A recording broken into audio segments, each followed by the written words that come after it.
lo que cada persona está viviendo lo manifiesta de alguna manera, ¿no? Sea en el taxi, o sea en el supermercado, o sea en el trabajo. Cada persona vive diferentes situaciones. Vivimos en un mundo que es complejo, vivimos en un país que es complejo, pero y con lo tanto bueno que tiene nuestro país y a veces lo que nos hace sufrir de nuestro país. Pero saben, yo pensaba, muy bien, bueno, esta es la realidad. Si quieren podemos hacer como dicen los tangos, algunos tangos, me echo a llorar y chau. O la otra opción es decir, ¿qué hacemos? ¿Y qué hacemos aquellos que decimos que tenemos fe en Dios? ¿Qué hacemos aquellos que decimos, yo a pesar de toda esta circunstancia que a veces a uno le toca vivir, y aunque todo esté perfecto, también te tocan vivir cosas en tu familia, en tu casa, en el barrio? Es decir, pero la gente que tiene fe, ¿vive diferente?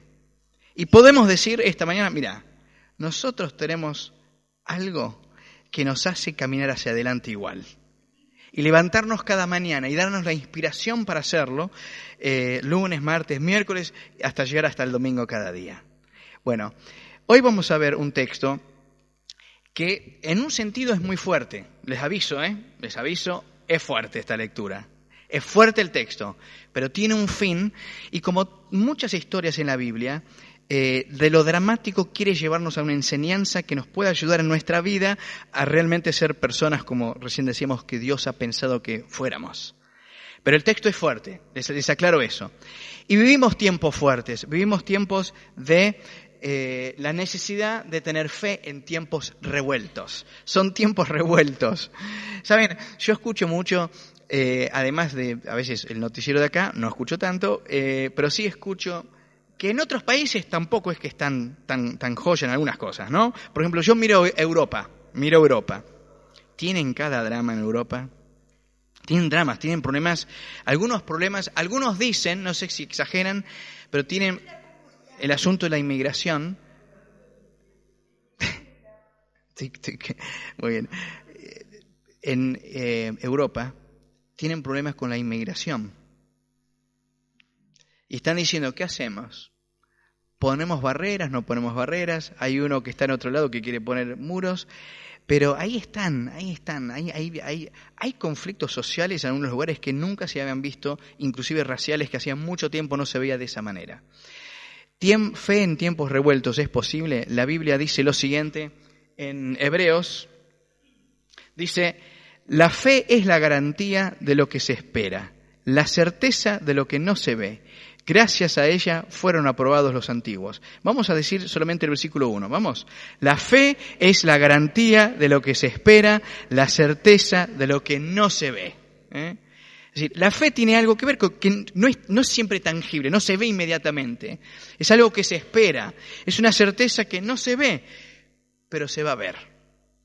No es que no se va a ver, se va a ver. Pero la fe muchas veces es, tengo fe en algo que todavía no lo puedo palpar. Resulta que uno de los antiguos que estamos viendo en este tiempito tiene que ver con Abraham. Solamente hemos visto algo de Abraham. Lo vimos el otro día sobre cuando Dios lo llama a Abraham y le dice, sal de tu tierra, salí de tu comodidad. Estás muy cómodo, Abraham. Abraham no tenía ningún problema económico, ningún problema de cual sea, estaba muy bien y Dios lo va a incomodar y le va a decir, salí de tu tierra. Si Abraham hubiera dicho, ¿a dónde? Dios le hubiera dicho, después te digo. Y después, tiempo más tarde, le dice a Abraham y a Sara, que ya eran muy viejitos, pero no tenían hijos, les dijo, les voy a dar un hijo. Y se acuerdan que Sara se rió y dijo, ¿cómo me van a dar un hijo a mí si yo con la edad que tengo tenía casi 90 y pico? ¿No? ¿Cómo me vas a dar un hijo? Y se rió y quiso ayudar a Dios. Estábamos hablando de miles y miles de años antes, hay que ir muy para atrás, en costumbres muy diferentes a las nuestras. Y ella le propuso a Abraham, ¿por qué no te acostás con la sirvienta y ahí se va a cumplir lo que Dios dice? Y Abraham dijo, bueno, agarró viaje el loco. Y tuvieron un hijo que se llamó Ismael, que es de ahí que algunos creen que quizás siguen los musulmanes. quizás. Pero sí los musulmanes, los cristianos y los judíos tenemos algo en común, increíblemente, que es que todos decimos que Abraham es el padre de nuestra fe. Pero bueno, ¿vieron cómo pasa? A veces uno quiere ayudar a Dios y Dios dice, no, está bien, gracias, yo puedo.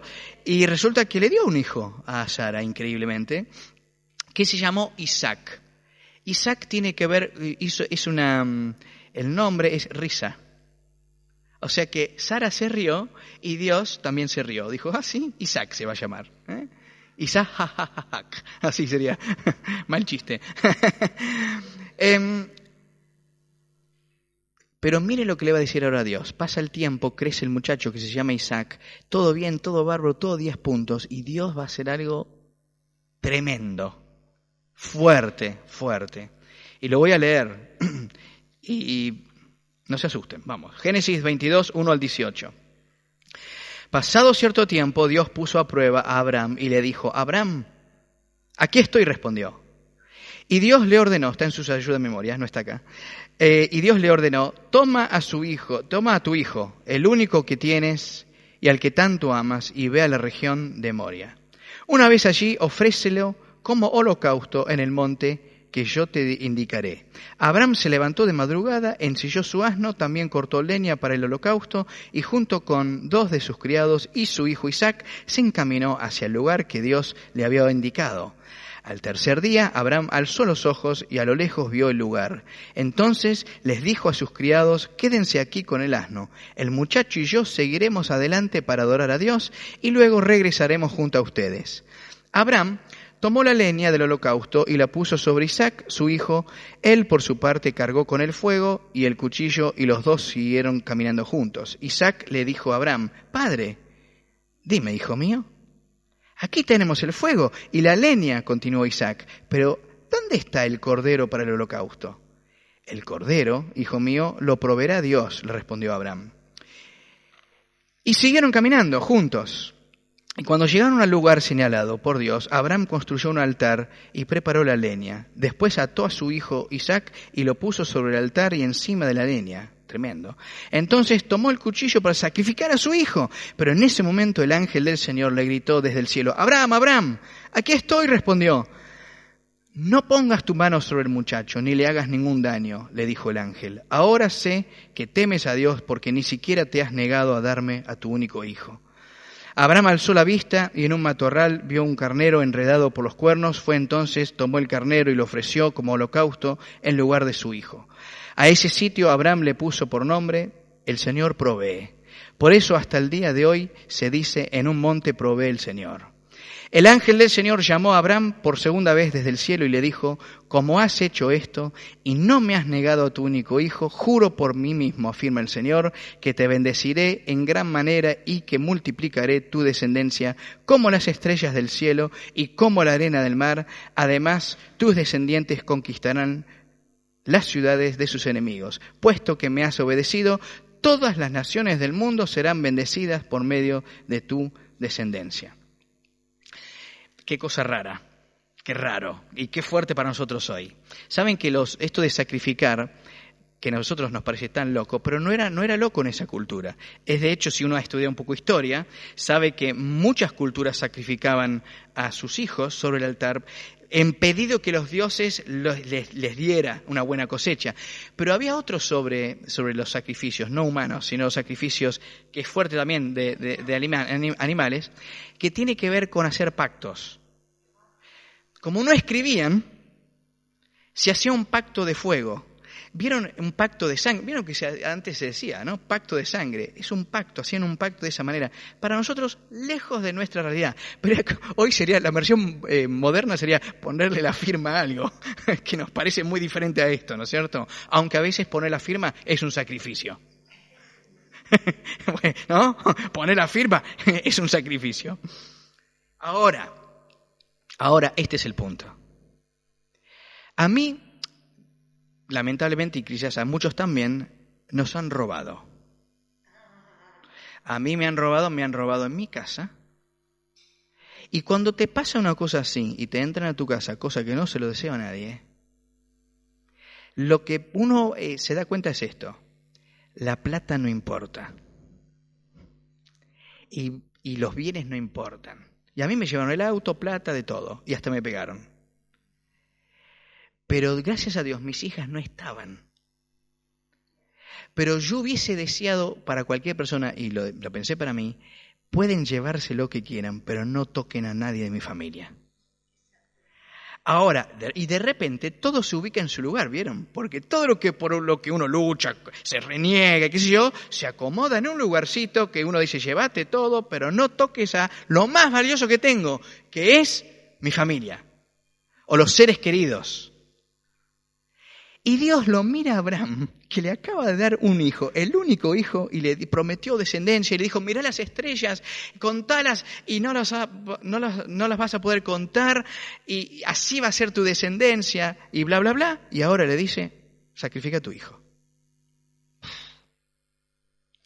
Y Abraham va a tener que hacer algo, que es lo siguiente, que es el título, que es obedecer aún sin entender. Y yo creo que muchas veces en nuestra vida es necesario con Dios obedecer, aunque a veces uno no entiende qué está haciendo Dios, por lo menos por un tiempo. ¿Saben qué estaba pensando? Y no sé qué opinan, me gustaría su opinión. Cuando terminó todo este asunto, ¿no? Que ya, cuando pegan la vuelta para volver a casa, tardaron 3 días para ir hasta el monte, tuvo que subir una montaña, 3 días de viaje, pero cuando terminó todo este asunto y dan la vuelta para volver a casa, ¿de qué habrán charlado Abraham e Isaac? ¿Qué se imaginan? Pegan la vuelta, bueno, vamos a volver, ya está. Primero yo creo que habría silencio. Yo creo que nadie habló por un buen rato. Nadie le ofreció mate a nadie. Y después, yo creo que el hijo, si yo hubiera sido hijo, hubiera hecho esto. Me pusiste en el me ibas a prender fuego. Yo iba a hacer el asado. Yo era el asado. Y Abraham lo ha dicho. Me lo pidió él.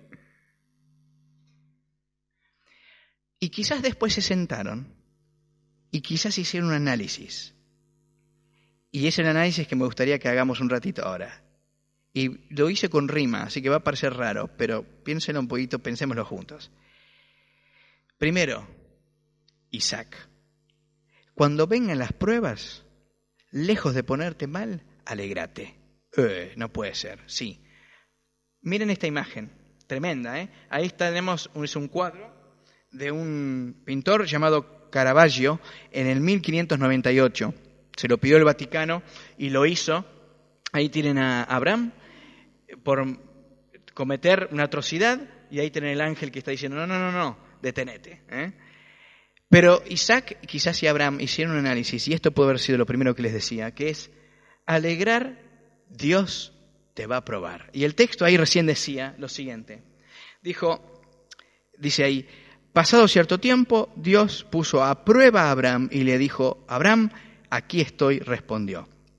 Que primera cosa que quiero decir esta mañana. Acá dice que lo que Dios está haciendo con la situación de Abraham e Isaac es una prueba. Una prueba, es decir, lo está poniendo a prueba. No está queriendo que lo mate al hijo. Lo está poniendo a prueba, que es muy diferente ponerte a prueba que un mandato, hacelo. Te estoy probando. ¿Cuántos se alegran por tener pruebas? A mí no me gustó ni las pruebas en la primaria, ni en la secundaria, ni en la universidad, nada. Ni tampoco me gustaron las pruebas en la vida. Si alguno dice, como decíamos el otro día, ¿te imaginas orando, Señor, incomodame? No. ¿Te imaginas diciendo, Señor, probame? Yo ni loco. Yo no quisiera decir a Dios, probame, pero Dios te prueba. Y saben, Santiago va a hablar sobre este tema, porque después va a mencionar a Abraham y va a decir lo siguiente sobre esto, que es muy interesante. Hermanos, voy a hablar de acá, hermanos en Cristo, ustedes deben sentirse muy felices cuando pasen por toda clase de dificultades. Así, cuando su confianza en Dios sea puesta a prueba, ustedes aprenderán a soportar con más fuerza las dificultades. Por lo tanto, deben resistir la prueba hasta el final para que sean mejores y puedan obedecer lo que se les ordene. Y a mí, yo pienso esto. A mí no me gustan las pruebas, pero sé una cosa. Las pruebas te sacan bueno. Y lo saben nuestros hijos que van a la facultad o a la escuela, saben esto, las pruebas son horrendas, pero la prueba te pule, la prueba te hace estudiar, la prueba te hace pensar, agarrar los libros, la prueba te fortalece. Y yo digo que las pruebas son como el gimnasio, a donde yo no voy, pero si vas sabés lo que estoy hablando. Cuando vas al gimnasio, la prueba es, y al principio es insoportable, porque empezás, es como cuando uno hace abdominales o flexión de brazo y dice, no aguanto, pero después con el tiempo tenés más fuerza, tenés más músculo y estás mejor. O simplemente ir a caminar. ¿Vieron cuando el doctor dice, hay que caminar? Vos decís, no hay que caminar. Pero después empezás a caminar y te das cuenta que tu corazón funciona mejor, el colesterol está mejor. Sí, pero es una prueba enorme tener que hacer. Levantarte de la cama, salir o a la cinta, lo que sea, pero finalmente tiene su ganancia. Pero la prueba hay que pasarla. ¿Qué está haciendo Dios cuando uno está en una prueba? Nos está dando músculo. Y creo que lo que va a descubrir acá Abraham y también Isaac es que Dios los está formando. Entonces yo sé esto. Por más que yo no entienda por qué Dios me pide lo que me pide y me ponga una prueba que yo tampoco comprendo muy bien, acá el texto me dice, alégrate significa que Dios quiere hacer algo bueno en tu vida y está atento a vos. No sé si siempre me va a salir a alegrarme, pero me va a enseñar a soportar la vida y las dificultades de una manera que antes no podía hacerlo. ¿Saben? A mí me encantan las canciones de las comunidades negras. ¿Vieron los negros cuando cantan? Bien, que tienen algo, ¿no? Y hay una canción, un negro espiritual, que cantan hace cientos de años. Ya en la esclavitud la cantaban, que dice así. Se los voy a decir en castellano, está en inglés, pero ellos cantan, Señor, no me muevas la montaña, dame la fuerza para subirla. No me muevas la montaña, Señor. Dame la fuerza para subirla. La cantaban mientras estaban juntando, ¿vieron el campo de algodón? Cantaban, Señor, no me muevas la montaña, dame la fuerza para subirla. Y saben, esto es parecido. Señor, no me muevas la montaña, dame la fuerza para soportar esta prueba porque sé que cuando yo la suba voy a ser otra persona que antes no era. Si me corres la montaña, no sé si voy a ser tan fuerte, es más, quizás más débil. Lo primero. Segundo, de esto que podemos rescatar, y yo me imagino diciéndole a Abraham a Isaac, vos tenés que hacer y Dios va a proveer. Fíjense, a vos te toca, Isaac, hacer y a Dios te va a proveer. Hay varias cosas que me llaman mucho la atención. En este texto, si ustedes miran, cuando hay una charlita ahí entre Isaac y Abraham, dice, Isaac le dijo a Abraham, Padre, dime, hijo mío, aquí tenemos el fuego y la leña, continuó Isaac, pero ¿dónde está el cordero para el holocausto? Claro, era una buena pregunta, pobrecito. Y acá Abraham le va a responder, el cordero, hijo mío, lo proveerá Dios. Le respondió Abraham y siguieron caminando juntos. Y saben que acá hay una fe tremenda de Abraham. Hay varias partes que son tremendamente increíbles. Si ustedes miran acá, en su ayuda de memoria, van a ver algo que a mí me llama la atención, que no está acá en la pantalla. ¿Vieron cuando el versículo 5? Versículo 5, búsquenlo ahí. Entonces les dijo a sus criados, quédense aquí con el asno, el muchacho y yo seguiremos adelante para adorar a Dios y luego regresaremos, junto a ustedes. Es decir, ya tenía la fe que iba a ir y iba a volver los dos juntos. Pero ahora el hijo le está diciendo, que ya eso demuestra una fe tremenda de Abraham, pero ahora el hijo le está diciendo, y yo imagino así, se cree que más o menos, algunos dicen que podría haber llegado a tener 13, 12 años. Algunos dicen más, no importa, pero sí podía hablar y sí podía razonar. Entonces yo imagino al hijo Isaac diciéndole al padre, papi, tenemos el fuego y tenemos la leña. ¿Y el asado? ¿Te imaginas ser el papá?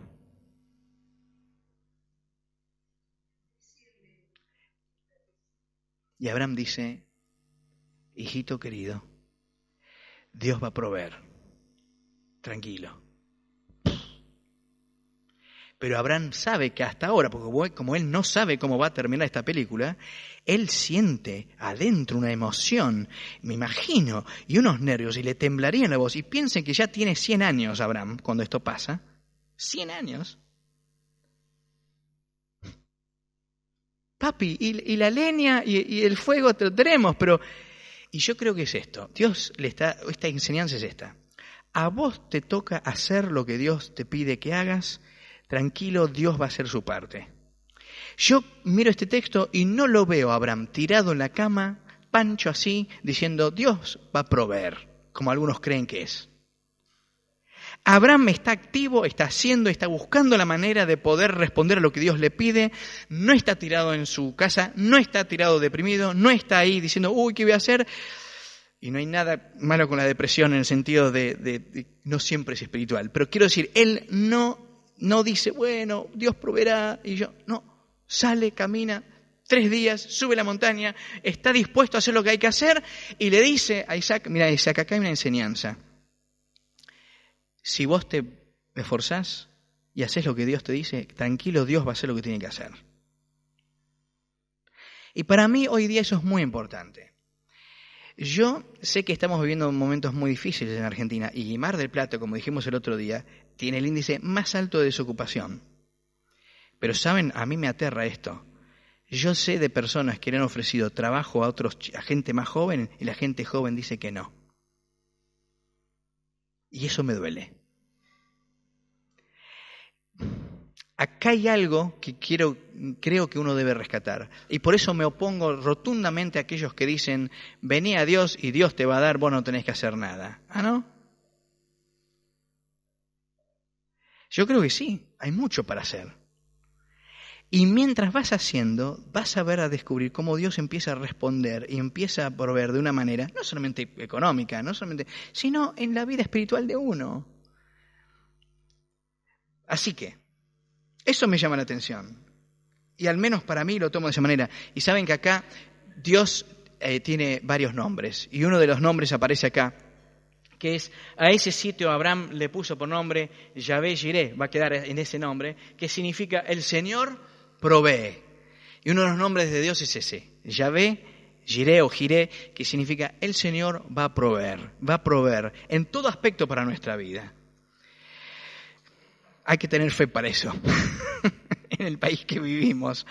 Pero no, Dios dice, vos hacé, por eso Jesús va a decir años más tarde, ustedes no se preocupen por lo que van a comer y que no está diciendo tírate a chanta, está diciendo no se enloquezcan por eso. Ustedes busquen primeramente ¿qué cosa? El reino de Dios y su justicia, y las demás cosas serán añadidas. Es decir, ustedes busquen el reino, yo les voy a dar lo que ustedes necesitan. Lo que necesitan. No siempre. No siempre lo que uno quiere. Lo que necesitan. Les va a dar lo que necesitan. El Padre Nuestro dice, danos el pan de cada día. No, dame el pan por los próximos 2 años. Ojalá que sí.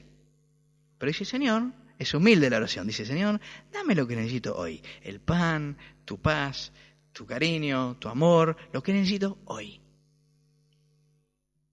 No, yo quiero toda la película terminada. No, hoy. Te doy lo que necesitas hoy. Después mañana otra vez. Y mañana volvemos a charlar. Y mañana así. Y acá dice, vos hacé, Dios va a proveer para cada día. Muy bien. Tercero. Y esto es otra enseñanza que creo que Abraham le pudo haber enseñado a su hijo Isaac. Priorizar, Dios va en primer lugar. Priorizar, mi hijo, Dios va en primer lugar. Abraham agarró viaje nomás y uy, qué raro está eso. No pongas tu mano sobre el muchacho, ni le hagas ningún daño, le dijo el ángel. Ahora sé que temes a Dios, porque ni siquiera te has negado a darme a tu único hijo. Es decir, cuando ya agarra viaje Abraham y va a hacer esa atrocidad, aparece el ángel y dice, ya está. Dios ya sabe que vos temés, que vos lo honrás, que vos lo amás. Ya está, terminó la prueba acá. Pero miren, le preguntan a Jesús, miles de años después, Jesús, ¿cuál es el mandamiento más importante? Y ustedes se deben recordar muy bien que es el siguiente, que dice esto. Dice, bueno, ¿cómo dice? Acá.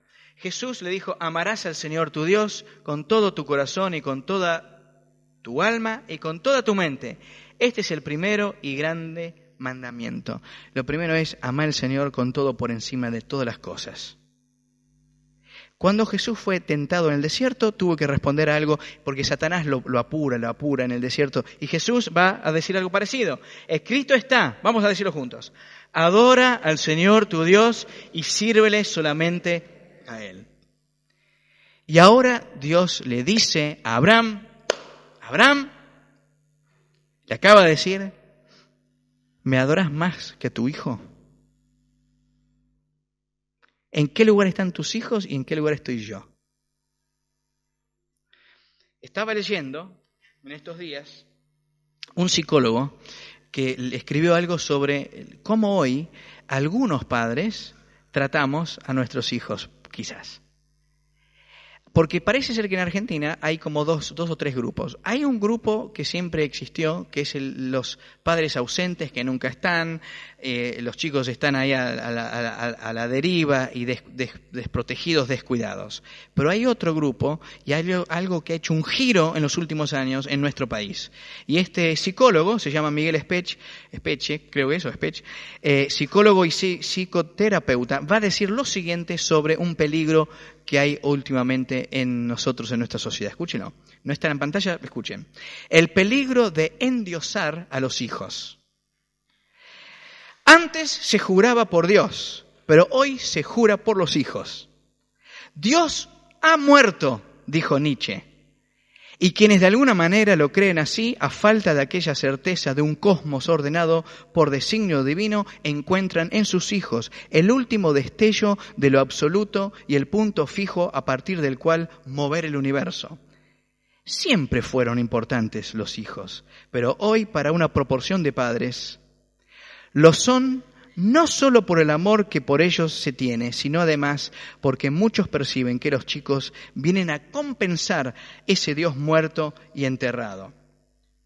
La paradoja es que mientras existen muchos chicos a la buena de Dios, valga la expresión, en condiciones de abandono y vulnerabilidad, otros muchos hijos que no sufren carencias graves de orden económico viven con un sordo agobio el hecho de ser los nuevos dioses, de una suerte de religión que les entroniza como tales. De ellos y solo de ellos parece emanar el sentido de la vida. Satisfacerlos es el único mandato de esa religión. No vienen esos chicos a incorporarse a un mundo que tiene sentido, sino que vienen a generarle sentido a un mundo que para muchos carece de aquel. Como aquel último emperador del film de Bertolucci, muchos hijos prontamente perciben que vienen a ocupar un lugar central en el universo familiar, como reyes o como pequeños dioses. Sus deseos son órdenes. Se los provee de todo objeto que ellos pidan. Se lo juro por Dalma y por Janina, como el valor supremo de la existencia, y no se les pide nada a cambio. No deben los chicos endiosados, por ejemplo, honrar obligaciones ni respetar a los mayores, cuestiones que tanto bien les hacen al aliviarlos de la presión de decidirlo todo a una edad en la que no deberían hacerlo. El niño endiosado interrumpe la conversación de los grandes en forma permanente y todos detienen esa conversación para escucharlo. Atormenta con berrinches públicos por un helado antes del almuerzo.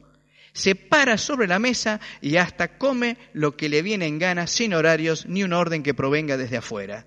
Si ese niño se enoja por causa de una marcada de cancha de los padres, esos mismos padres a veces sufren el enojo filial con la angustia del feligrés a quien desgarra una culpa cósmica por no ser bendecido por el Hijo, el pequeño Dios. A los hijos se los adora, pero no siempre se los educa. Toma pavo. Y cuando lo leí, dije, hoy culpable. Porque lo que está diciendo esto es esto, de alguna forma. Estamos poniendo a una generación entera y les estamos diciendo, ustedes son los dioses, ustedes son los reyes, ustedes son las reinas. Y nosotros los adultos estamos para hacer lo que ustedes nos ordenen. Traeme, llévame, hacé, vení, dame, pum, pam, pim, todo lo que ya sabemos. Y uno se desvive. ¿Y saben lo que pasa? Uno se sacrifica. ¿Vieron que uno dice, yo me sacrifiqué por vos? Y yo me preguntaba esto. Si el chico dice A y uno corre, dice B y uno corre, dice Z y uno va, y uno se desvive por los hijos. Primero, ¿qué pasa cuando los hijos ya se fueron? Y dicen, che, muchas gracias, Mira, ¿no? Me fui. Esa es una. La otra es, ¿qué pasa cuando los chicos estas chicas y chicos de estas generaciones se dan cuenta que en la vida cotidiana no son dioses, no son reyes, no son más importantes y que hay un montón de gente en su trabajo y en su facultad que los odia? Y no va a estar ni mamá ni papá para decir, bueno, pobrecito. No, la vida es cruel y es dura. Pero le dijiste que es un rey, que es un dios y que puede tener todo lo que desea. Y sin embargo la sociedad dice, no, que eso es mentira. Que nadie tiene todo lo que desea, que es imposible tener todo lo que uno desea, y que la vida es otra cosa, y que es trabajosa, dura, y para llegar a tener ciertos logros tenés que estudiar, tenés que mejorar, tenés que esforzarte, y que nada es regalado en la vida, y así todo, aunque hagas todo bien, hay cosas que te suceden que ni las esperabas. Entonces acá viene otro tema, que es, si mis hijos son más importantes que Dios y yo corro detrás de ellos, pero ¿los estoy dando fuerza o los estoy debilitando? ¿Y no será una manera de sacrificarlos? Cuando yo les digo, sí, vos sos Dios, en verdad eso es sacrificarlos. Sacrificarlos a los dioses de ellos mismos y a los dioses de este tiempo. Y Dios acá, y es muy molesto esto, es muy molesto.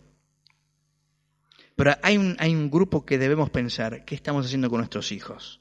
¿Y cuál es el mensaje para ellos? Y acá no está diciendo, no ames a tus hijos, amá a tus hijos, hijos honran a sus padres, ámenlos, cuídelos, críenlos, denles buena enseñanza, buenos valores, estudio, todo eso está perfecto. Pero ojo, ojo en qué lugar están. Y ojo el lugar que yo tengo en tu vida. Y no es que Dios necesita que nosotros, oh Dios, vos sos más importante porque Él tiene un complejo cósmico con Él mismo. Él le está diciendo, las cosas funcionan de esta manera. Si Dios está en el centro, lo demás se acomoda en su lugar. Si Dios no está en el centro, vamos a tener un montón de líos. Y algo tan precioso como un hijo se va a transformar en un Dios. Y te va a destruir la vida, te va a arrancar el corazón y vos probablemente le hagas mucho daño. Y creo que eso es lo que estaba diciéndole Dios a Abraham. ¿Quién soy yo y quién es el hijo que yo te di? Abraham, como sabemos, y vamos terminando, logró pasar la prueba. Y por eso la última enseñanza es perseverar. Dios va a premiar y obviamente va a cumplir su promesa también. Y acá dice, el ángel del Señor llamó a Abraham por segunda vez desde el cielo y le dijo, como has hecho esto y no me has negado a tu único hijo, juro por mí mismo, afirma el Señor, que te bendeciré en gran manera y que multiplicaré tu descendencia como las estrellas del cielo y como la arena del mar. Además, tus descendientes conquistarán las ciudades de sus enemigos, puesto que me has obedecido, todas las naciones del mundo serán bendecidas por medio de tu descendencia. Bien, Abraham, perseveraste en lo que yo te pedí, no le aflojaste, fue tremendo lo que te pedí. Soy consciente, dice Dios, que lo que te pedí fue una animalada, pero vos fuiste igual, estabas dispuesto a poner a tu hijo sobre el altar. Yo obviamente no quería eso para vos y por eso con más razón ahora te voy a bendecir. Por haber perseverado, por haber seguido lo que yo te dije, ahora viene el premio. Lo interesante es esto. Abraham nunca vio la promesa totalmente cumplida. Sí vio a su hijo, eso sí fue una realidad. Una promesa increíblemente cumplida, pero él no vio las descendencias que vinieron después, no vio todas esas estrellas de gente, ¿no? Que vinieron después. ¿Quién sí? ¿Quién sí vio? ¿Quién sabe cómo terminó esta película? Él no. Él se murió. ¿Saben quiénes vieron el final de esta película? Vos y yo. Nosotros hoy miramos la historia de Abraham miles de años y decimos, che, se cumplió. Y quiero decirte algo esta mañana. Vos y yo somos fruto de ese pacto que hizo Dios con Abraham. Pero hay algo más, y hay algo más, que a mí me asombra. Miren qué bien que habla Santiago. Les dije que Santiago hablaba sobre Abraham. En Santiago 2 dice, Dios aceptó como justo a Abraham, nuestro antepasado, por lo que él hizo cuando ofreció en sacrificio a su hijo Isaac. Y puedes ver que en el caso de Abraham, su fe se demostró con hechos y que por sus hechos llegó a ser perfecta su fe. Así se cumplió la escritura que dice, Abraham creyó a Dios y por eso Dios lo aceptó como justo y Abraham fue llamado amigo de Dios. Pasaron miles de años después de lo que Abraham pasó con su hijo y aparece uno que se llama Jesús. Y esto es lo interesante. Se dio vuelta la tortilla. Se invirtieron los roles. Y miren lo que pasó. Y lo voy a leer. Abraham no le negó ni siquiera a su hijo a Dios, pero no tuvo que sacrificarlo finalmente. Pero miles de años después, la historia se invirtió. Le tocó el turno a Dios, el Padre. Y a él le tocó enviar a su hijo. Y no nos negó ni a su propio hijo. Pero este sí fue sacrificado. Por medio del sufrimiento Jesús aprendió a obedecer. Fue probado en todo. Dios el Padre nos proveyó lo más valioso que tenía y nos puso a nosotros en primer lugar, por encima de su Hijo. El premio es muy grande. El premio para nosotros es, pueden ser también mis hijos. Bienvenido a mi familia. Sacrifico a mi hijo para que entren ustedes. Lo que nosotros sabemos también con el diario del lunes es que Jesús al tercer día resucitó. 3 días le tardó a Abraham llegar desde el lugar hasta la montaña. ¡Oh, qué casualidad! Al tercer día Jesús resucitó. Hay un link, hay una conexión entre Abraham y Jesús. Un padre que le pidieron entregar a su hijo, que para sacrificarlo, a su único hijo. Uno lo hizo, el otro también. Este no tuvo que sacrificar a tu hijo, este sí lo tuvo que hacer. Pero acá estamos nosotros. Y acá estás vos. ¿Fe en tiempos revueltos? Sí. ¿Por qué podemos tener fe? Porque este Dios que le cumplió a Abraham y que después cumplió con Jesús, va a cumplir en tu vida también. Y no hay nada que podamos enfrentar en nuestra vida donde estemos solos, sea lo que te toca sufrir y enfrentar. A veces va a implicar obedecer aún sin entender. Muchas veces yo miro la Biblia, veo lo que Dios me dice, o escucho a alguien que me dice algo sobre lo que Dios dice, y digo, no lo entiendo. Y Dios dice, no tenés que entender todo. Hacelo, te voy a bendecir. Enorme desafío. Última cosa, en nuestra sociedad hay hijos huérfanos. En nuestra sociedad hay personas que no tienen padres. En nuestra sociedad hay mucha necesidad que pasa lo contrario a lo que acabamos de decir. No debemos ignorar ni estos otros. Ni estos son dioses, pero acá están los otros que están necesitados de familia, de alguien que los abrace y los cuide. A nosotros nos toca hacer las dos cosas. No endiosar a nuestros hijos, pero sí ser padres y familia para aquellos que no lo tienen. Tenemos que ver como iglesia cómo lo vamos a hacer, porque Mar del Plata está repleto de hijos e hijas huérfanos. ¿Qué vamos a hacer nosotros? ¿Endiosarlos a los nuestros y ocuparnos solamente de su reino, del reino de nuestros hijos? ¿O vamos a decir, no, es más grande, el reino de Dios es más grande que vos, hijo? Vos sos muy importante, yo estoy para servir en un mundo que está en conflicto. Si querés venir, sumate conmigo, hagamos algo por aquellos chicos que no tienen ni siquiera hoy algo para comer. Y viven en el país, uno de los países más ricos, más bendecidos, más grandes, más increíbles, con asado, con esto y lo otro. ¿Qué vamos a hacer? Oremos.